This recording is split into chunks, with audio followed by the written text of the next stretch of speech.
Welcome back to the Football Tragics. Again, I'm joined by Mr. Reliable Morty. Off the bench, I'm wearing a Chicharito jersey at the moment, but you are the super sub Baxter. Welcome back. Back-to-back pods. He's here more than Aaron these days. It must be that Arsenal's playing better football than Chelsea. It's the only explanation. We will jump straight into the games. They are up on the screen.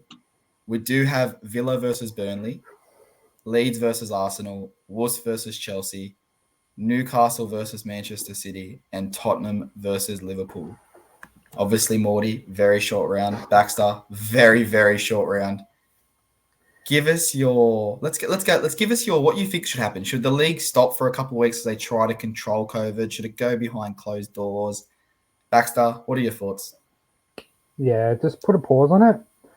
And then, look, players are doing it, backing up, 3 games in a week. So just combine all the games later on in the year, maybe after January.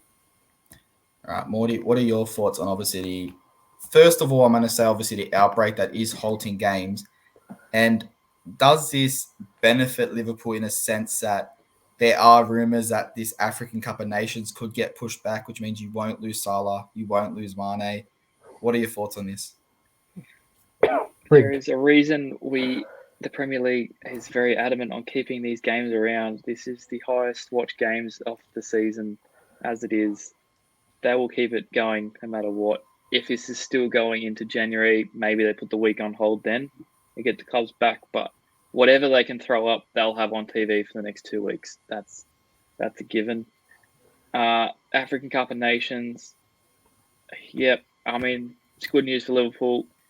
I mean, at the point we were only playing, I think it was Villa, Leicester, and I can't remember. Leicester, and then the game after the Chelsea one. Yeah. Whatever, but it wasn't going to be too difficult. And with the Origi off the bench and Jota in the form he is, I think we were going to be fine. Anyway. Well, we will do things a bit different. We are going to go through the games. We'll finish with TFT Around the Grounds because I have an absolute stat that's going to blow some minds. I'm shocked by it, but we'll jump into the first game of the week. Aston Villa, Burnley. Baxter, does Gerrard go on another win, or does Burnley bring them down to the shit level of football that Burnley is and somehow pull a result or a draw?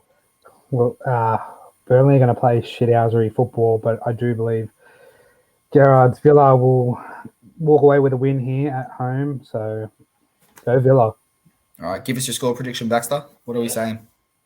2-1. 2-1. All right, and Morty, what is your score prediction, and how do you see this game going? Comfortable 2-0 Villa. Burnley really in the mud, dropping further behind when other teams still aren't even playing. It's a very, very interesting game because we could quite comfortably sit here, and I'm going to say 2-1 Villa. I'm going to stick with Baxter here, but I don't know. It's one of those things where Burnley, when everyone's on the side against them, Burnley somehow shithouse a result, and Chris Wood will knock in a 95th minute penalty, and they'll somehow win the game. But we're going to go 3 of us on Villa. I can't believe I'm backing Steven Gerrard, but we'll bounce on to a team. Baxter, I'll let you take it away. In the mud Leeds, taking on top 4 Arsenal. Give us your thoughts on the game, what lineup you want, and how you think the result's going to go. Look, if City can put 7 past Leeds, we will definitely try and put 3 past them. The lineup should stay the way we did against West Ham. I think it was the best available squad we got out there. Maybe move Granit Xhaka to the bench, bring back Sambi back on. Leno, sit on the bench. That's it. Lacazette gets another start? Look, at the moment we've got Eddie Nketiah, who wants out of the club because he wants more game time somewhere else. Fair enough. It's either him, it's either Lacazette or Gabriel Martinelli, my favourite Arsenal player. It's one of them two. Who do you start? Doesn't bother me. As long as we get the win, Leeds are in the mud. Now, obviously, I think you're on crack. We were talking about this just before we went on to the podcast. You had your little say that you think – who was it that you thought Arsenal going after? It's virtually when we stopped the pod, it popped up Mason Greenwood. Now, for me, I'm dismissing it at all because one, as you said, he's untouchable. United are not going to sell him to a rival club like to begin with. I know we're going after other players, whether that becomes true or not. But Mason Greenwood, I'm going to dismiss it. Like it just popped up on my phone, and yeah, crazy. Yeah, obviously it is the crazy period. We are going into January. I don't think it's going to be the craziest transfer that we see pop up or rumor that we see pop up. But did you give us a score prediction on that one game, Baxter? What do you think it is? Look, 3-0 will be good. Anything more is just a cherry on the top. All right, and Morty? No clean sheet. Feeney gets on the score sheet. 3-1 Arsenal. All right, so we're not going with your famous comment from last week. Leeds can upset Manchester City. We're not upsetting Arsenal. We'll get to that. Newcastle can do it this week. Classic. All right. Well, you know what? I'm going Leeds. I think they're going to bounce back. Nothing against Arsenal. I think they're playing brilliant football, but I just think after getting smacked 7-0, they're going to get a rocket shoved up their butt so hard at training, and I'm going to go 2-1 Leeds. I think Ramsdale is going to have a good game. I think he is due for an error, and he will make at least one error, but I'm going to let's go with Dan James double. I love Dan James. Let's go with Dan James double and Leeds to take it 2-1. You would. Moving into a game that you have an interesting prediction about, Baxter. Wolves versus Chelsea. What do you see? It wouldn't surprise me if Wolves hit Chelsea for a 1-0. Just Chelsea, I don't know, they're just sort of shaky a bit. They can't determine whether Lukaku's in or out, what style of play they're going to do. Is even Kante playing? Like, is he back from injury? If he is, I'd change my score to Chelsea 3-0 at least. But for right now, I'll say Wolves 1-0. You're lining up. You've just come in as the new manager of Chelsea, Baxter. Are you starting Lukaku or are you benching him? Look, another stat I did see: Chelsea have won more games and scored more goals with Lukaku on the bench. So it really surprised me why they re-brought him back to the club. I think the league itself is sort of shape-shifted its way from a big, bulky centre forward striker up top. Like, it's more about the small, quick blokes like Jota. I'd say I'll keep Lukaku on the bench. All right, Morty, is Lukaku up there for contention? I know he started the season well. First, is he up there for flop of the year if he doesn't score and he continues this way? And then, obviously, what do you think the result of this game is going to be?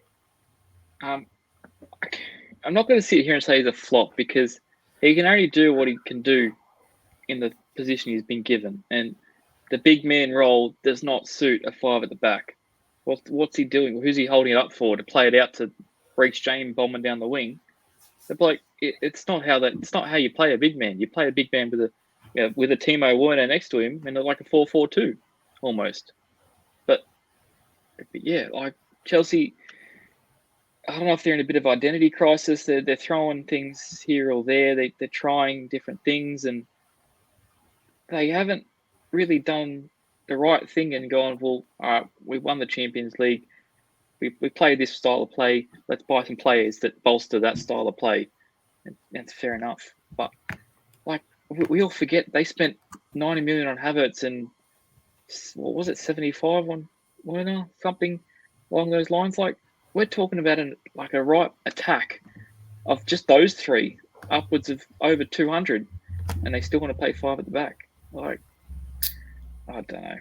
All right, what are your predictions for the match, Morty? Is Chelsea breaking this little slump they're in? Are they dominating Wolves, or can you see, like Baxter said, that 1-0 scrape through result from Wolves? Again, I'll mention, like Baxter said, I think Kante comes back in. They get the win across the board. Kante, the man, can do anything no matter what formation you give him. He will find a way to get that team up and above, and I think that's the only reason that they're making that work. But without him, I think Wolves will bully them at the back, and I think they will struggle. Yeah, it's fair. So what's your prediction for the match, Morty? Knowing Kante is probably still injured, I'm going to go 0 or draw. All right. It's obviously very interesting. We do have our inbox where we were speaking about the likes of Gallagher, and Chelsea can now no longer recall him because he has played too many games for the club. Yeah, it's obviously a bit of a crisis. No Kante, and we're starting to see, I'm not going to say it's as bad as United when Fred was playing in the last couple of weeks. He's been all right, but it's starting to show how important that CDM role is, and no one can do a job like Kante. And I think because of how good he has played in that position, we're starting to see Chelsea suffer when he's not there. So I'm going to give Chelsea a bounce back here. I don't think Wolves have enough to beat him. I'm going to go 2-0 Chelsea, and I think he's still in my draft team, so I'll give Lukaku at least one of those goals, and fingers crossed I can start moving forward, because at the moment I'm slipping faster than what Southampton's slipping down the ladder, and it's not very fun. So I'm top of the league, so my result's probably going right. All right, and we know what happens after someone says top of the league on this podcast. Morty's in relegation in 6 weeks, so we'll move on to Morty's upset of the round. We're going to go Newcastle versus Manchester City. I'm not even going to go to you first, Morty. Baxter, take it away. Look, if Newcastle could score against Liverpool, surely they could put 2 past City for an upset. Obviously, that's in dreamland. City, double digits, like at least 10, with the way Newcastle are playing. So, yeah, City win. By how much? Doesn't matter. All right. And Morty, please, within reason, give us your prediction on this game. Yeah, there will be an upset, and I'll be upset if they don't score 10. City will pretty much just walk over them. Liverpool, little slip up with the goal. You know, it's what it is. We're missing players. Man City have got 48 other players to play out there, so yeah. Rough time for Newcastle. I've made this quite clear that nothing makes me happier than watching Newcastle lose and watching them get dominated. Obviously, Norwich are sitting last. They're on -26. Newcastle are second last on -19. I'm going to go out there and I'm going to say, come the end of this round, obviously, Norwich aren't playing, so they can't drop points. I'm going to go out there. I'm going to go 8-0 City.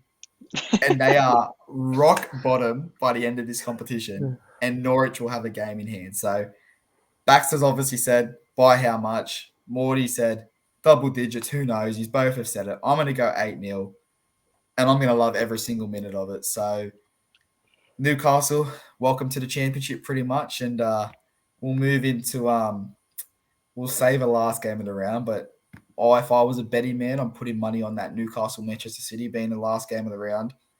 Tottenham versus Liverpool. So, Morty, obviously, I'll go to you first, but if I'm Tottenham, just forfeit this game and try and win the Conference League game. Don't ever worry about this game. Just let it go. But how do you see this game going? Only one way.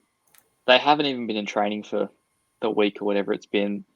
They've got headline after headline of who's got COVID. They had the outbreak. They haven't been training. That I don't know. Conte he'll come out bold after. He'll come out bold to the sideline. He'll be rocking the Pep haircut. He's got no idea what's going on at this club. Yeah. I give us your prediction. I'm going 4-0. 4-0. 4-0. Wow. That's generous. That's really generous. Only because we're missing Fabinho in the midfield, which doesn't allow us to attack as much. We only have 20 chances, not 30.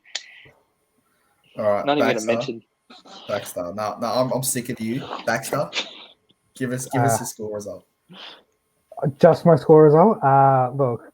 You can have whatever you want. This is your favourite game because Tottenham are your rivals. You have absolute no love for them. Be as honest and brutal as you want to be and give us your result. Look, I'll be honest to start with. Look, we don't know how many players do have COVID in Tottenham. It did spread to their under-23s or under-21 squad, whatever that is. Yeah, I don't believe this game will go through, forfeit it, and try and win Conference League, seriously, because I think that's more important for Spurs. But on the other hand, I'd love to see Spurs go out there and Liverpool just slap them silly and just sort of, where do I begin? If City's going to put 10 past Newcastle, I want at least double that for Liverpool to put past Spurs. But yeah, look, yeah, we'll go comfortable 5-0 Liverpool. You know my thoughts. I want more, but I will. I've never thought that there'd be a Liverpool result where Morty was the voice of reason when I went to two people, but we've just seen it. Baxter's overdone what Morty did, so we've seen the result. But it's interesting. Obviously, a lot of games have got cancelled so far this week, and whether the Premier League knows that Tottenham have their players back, who knows? Because why wouldn't you just cancel another game if it was that bad? Why would you stretch it out? So I'm going to say the game does go ahead. I'm going to say Liverpool win 2-0. Let's be honest. I'm bringing back conspiracy theories. I did it last pod. I'm bringing it back. Tottenham actually haven't had COVID. They've just been training for 4 weeks for this game. Like, they don't have COVID. They just said that so they can get the games taken away, so they can prepare for Liverpool. But I'm going to go Liverpool 2-0. I think Salah scores. Please. I think Salah scores. I think, let's go, toss a coin. Let's go Henderson, just because I know Morty loves when Henderson scores a goal. So let's give Hendo a go. If anyone should get COVID, it should be him. Jesus. Jesus, that was out of left field, but that is the last game. So we are all going Liverpool. It is a short round.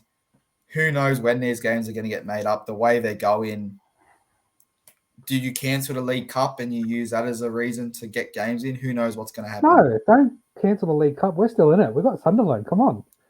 Yeah, but it's a tough one. Obviously, there's going to be a lot of fixtures, and you've got to remember that any delay in this season does alter the World Cup at the end of next year, because there will be a gap. So you can't finish your season too late, because you can't start next season late. So it is a catch-22. There's going to be a lot of games in December. There's probably going to be a lot of games in January.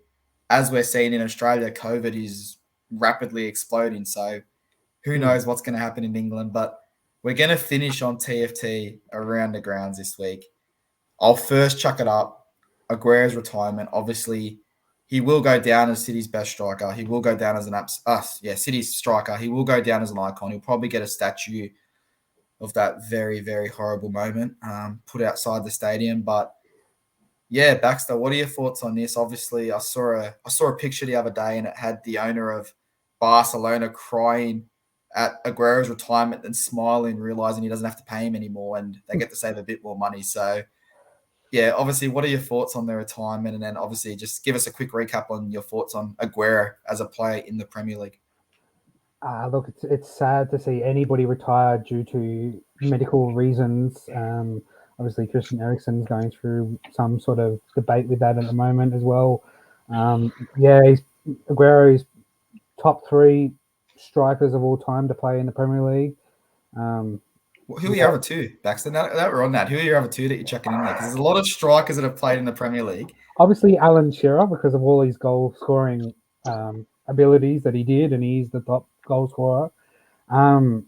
Mate, could you ever go past the king, Thierry Henry? Like, seriously, mate, that bloke could just, mate, bring him back, please. If they can make a clone of him, bring him back. All right, Morty, your thoughts on the Agüero retirement? And again, obviously there was a good few battles that he did have with Liverpool when he was at City. Thoughts as a player? Well, it is sad considering he was always very open about the fact he wanted to go play back in Argentina. He wanted to go back for his boyhood club and try and do something with them. So it's probably sad to see him not be able to do that. But yeah, he was that good that even as a Liverpool fan, you enjoyed watching him score. Like, some of those goals he scored were just, at that time, his peak. That's our almost childhood at that point. My first heartbreak, Agüero putting that ball in the corner in the 94th minute. Some of those goals that he was something special. So it is a sad day. They're tough times, and all the best for him for whatever he goes on afterwards. Yeah, I mean, I got to agree there. Obviously, me more so than you two obviously have a hurt moment when it comes to Agüero, but even as a rival fan, like when you hear those words, Balotelli Agüero, you still get tingles regardless of who you support. It's a Premier League moment, and no Premier League season is going to finish that way in a very long time. So it's up there with the rivaling of Leicester winning the league in my eyes. He'll go down as a great player in the Prem, great player for Argentina. Sad times, but obviously we wish him all the best, and we hope that he does somehow stay involved in the game, whether that's coaching, an ambassador, who knows. But we'll move on to the thing that I said is going to shock you guys. Obviously, we have spoken about it. The listeners will be probably a bit shocked. The AFC League Rankings. So obviously, just like Europe, there are league rankings where obviously the Premier League, we've spoken about how the French league was knocked out of the top 5 leagues in the world. Now, you do know the answer. We have spoken about this, but we're going to talk about the A-League. If I was to ask you, Baxter, without you knowing where you think the A-League would rank in the best leagues in Asia, I'm not saying the exact position, but give me, do you think top 10, top 15? I did say when you told me the answer before I even guessed it, I said, in my response was, I thought top 15. And I am really shocked that you did say the answer first, because I wouldn't have believed you. All right, Morty, before I do pop this up on the screen, it is embarrassing. I try and defend the league and I say get behind it, but it's atrocious. But Morty, same question. If before I told you, surely you think we'd crack the top 10, and that's a bit of a teaser. We're not in the top 10, but surely you'd think we'd crack the top 10. Maybe 10 years ago, if that. I don't even think maybe then. I agree with the top 15. We probably should be there with the way some of it's gone, but it is abysmal where we actually are. All right, well, I will pop it up on the screen. It's a bit unfortunate we don't have Campo because he's used to playing in the Conference League and he knows how to pronounce certain names that are on this list. That we're going to give it a crack, but we'll see how we go. So it is up on the list for those that want to scan down. Keep going below 20 because we are sitting at the 23rd best league in Asia. Baxter, can you pronounce number 12 for me? Do you know how to pronounce that or where it is? Oh, look, last time I did some spelling, I got a D, so I'm going to just go with Taj Kiskan, or look, where's Campo when you need him, seriously? Because that is terrible. Like, what's 16? To Michigan. And, yeah, righto, whatever that country is. Now, obviously, we are below a lot of leagues, and I think you do have to take into account. There is a few different things that get taken into account. Obviously, one, we don't have that promotion relegation, so that obviously does hurt us. I was reading the other day that it does go based on how we compete in the Asian Champions League. Baxter, you didn't agree with that when I did speak to you about it, but is it time that Australia alters their season to try and match most of how Asia plays? So I get you do have to compete with other codes if we do that, but I think we're at a disadvantage where our season finishes and then we come into an Asian Champions League with a whole fresh squad. So is it that we don't take the competition seriously enough? Is it things need to change with how we play? What are your thoughts on that, Baxter? Yeah, I disagree with you because I thought at least like most of those countries above us, like, have they ever been to a World Cup? Like, at least we as an Australian country keep competing for the World Cup, and I thought at least that will give us some bargaining to go up the ladder there. Look, as you said, Wanderers 2 years into their first ever being, and they win the Asian Championship. How does that not help us? So, like, I think it's a bit of a joke. It is important. It is important. Sorry, I will let you go, but I think it is important to note that we have not sent teams for the last 2 years. So that could work against us, obviously because of COVID. But yeah, continue. I was just going to say, like, what's more rigged? Lewandowski not winning the Ballon d'Or, or the redraw of the Champions League, or this? Take your pick. Well, I mean, if you ask Morty, he doesn't think Lewandowski was robbed, so we can't talk about that on the pod. But yeah, obviously a lot of work to do for the A-League. We have had the investment group come in this week and chuck a couple $100 million into technology, into the league. So it may be on the rise, but Morty, I'll let you sum up. Let's go. We're going to sum up in 5 words or less. I have a stat that I want to talk before I sum up this. Please. Stat time with Morty. All right, let's go. If you pull up that list again, you look at that one country above us. You're only allowed to say it if you can pronounce it, so you can only say names that you Kuwait. can pronounce. Okay. They have less than 1/5 of our population. Oh, jeez. They have less people than we do than New South Wales alone. Maybe they're just absolute ballers in Kuwait. Like, we don't give them enough credit. Maybe they're just that's all they do. Because then if you go 2 more down, you go to Singapore, and they've actually got 1/5 of our population. So how does North Korea beat us as well? Like, we're not even getting into that. I didn't want to even mention that name on this podcast. North Korea hasn't lost a game in 16 years. Just ask their media team. Like, they don't lose games over there. They can only go off whatever the media releases outside of the country because nothing else gets let out. Well, we will finish on that. But Morty, 5 words, sum up Australian football. 5 words or less. You can be one, but go for it. Overpriced, overpaid, rich man's club. You really don't understand what 5 words mean. Overpriced, overpaid, rich man's club. That's 2, 4, rich man's club. That's 7 words, Morty. It's a hyphen. Nah, it's not hyphen. We're not hyphen. We ain't doing that shit. Well, I'm advanced English here, mate. Carebo. Fuck. Campo. Yeah, we're going to rely on this bloke to not talk about my 5 words. Listen. Campo's called himself Mr. Reliable, so I just backed that he's going to be here. But Baxter, 5 words. I'm going to sum it up in 1 word, but I'll let you go first. 5 words or less. Sum it up. Shit. Just simply shit. All right. Mine's not too far off. I'm going shambolic. It's absolutely atrocious. I'm going with shambolic. We're leaving it at that. It is on the growth, hopefully, with this money getting pumped in. But you know what? If the Premier League shuts down, boys, it's all we've got. So enjoy it while it's here. Enjoy it while you've got... What do you mean? We've got the cricket.